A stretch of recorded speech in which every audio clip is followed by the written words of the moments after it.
Hi friends, சங்கீதாவும் Vijay அவர்களும் சேர்ந்து வாழ போகிறாங்க அப்படின்னு சொல்லி ஷோபா மேம் அவர்கள் கொடுத்த இந்த ரீசெண்ட் நியூஸால் தளபதி விஜய் ரசிகர்கள் செம்ம ஹாப்பியாக இருக்காங்க.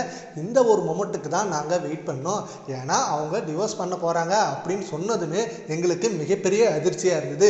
என்னடா அது, இத்தனை வருஷம் செம்ம க்ளோஸாக ரொம்ப ஹாப்பியாக இருந்தாங்களே, இவங்க ஃபேமிலிக்குள்ளே இப்படி ஒரு இஷ்யூவா அப்படின்னு சொல்லி நாங்கள் ரொம்பவே ஃபீல் பண்ணோம். ஆனால் அவங்க டிவோர்ஸ் பண்ணது எங்களுக்கு நிறைய அதிர்ச்சியை கொடுத்தாலும் அதில் சொன்ன விஷயங்கள் எங்களால் இப்போ வரைக்கும் ஏற்றுக்கவே முடியல. விஜய் அவர்கள் வேற ஒரு நடிகை கூட தொடர்பில் இருக்கா அப்படின்னு சொல்கிறாங்க. பட் விஜய் அவர்கள் அப்படி இருப்பாரா?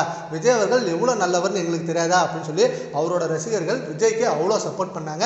அண்ட் இது எல்லாமே தேர்தலுக்கு முன்னாடி வந்ததுனால அவரோட அரசியல் பயணம் பாதிக்கப்படுமா அப்படின்ற ஒரு அதிர்ச்சி அண்ட் பயமும் இருந்தது ரசிகர்கள் மத்தியில். ஆனால் கரூர் சம்பவம் அடுத்து மிகப்பெரிய இஷ்யூ ஆனிச்சு. இப்படின்னு ஏகப்பட்ட இஷ்யூ விஜய் அவர்கள் அரசியல் களத்தில் குதிச்சதுலேருந்து அவருக்கு நடந்துகிட்டே இருந்தது. ஆனால் அந்த அநீதி எல்லாமே உடச்சு எரிஞ்சிட்டு விஜய் அவர்கள் அரசியலில் ஜெயிச்சாரு, முதலமைச்சர் ஆனாரு. சரி, ஓகே, முதலமைச்சர் பதவி ஏற்பு விழாக்கு சங்கீதா அவர்கள் கண்டிப்பாக வருவாங்க.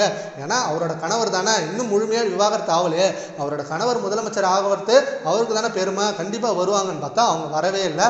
ஆனால் அதுக்கு எதிர்மாறா த்ரிஷா அவர்கள் அங்கே எமோஷனல் ஆனது மிகப்பெரிய விமர்சனமானது. சங்கீதா சொன்ன விஷயம் உண்மைதான், அவங்க அந்த நடிகை த்ரிஷா தான் அப்படின்ற மாதிரி அது விவாதமாக மாறினுச்சு. சரி, ஓகே, இதெல்லாம் முடிஞ்சிடுச்சு, இனிமேலாவது சேர்ந்து வாழலாமே அப்படின்னு பார்த்தா ஜூன் மாதம் ஹியரிங் வந்தது. சரி, ஹியரிங்லாம் வருவாங்க, அதோட பேச்சுவார்த்தை நடத்துவாங்கன்னு பார்த்தா அவங்க வரல, அதை ஒத்தி வச்சுட்டாங்க.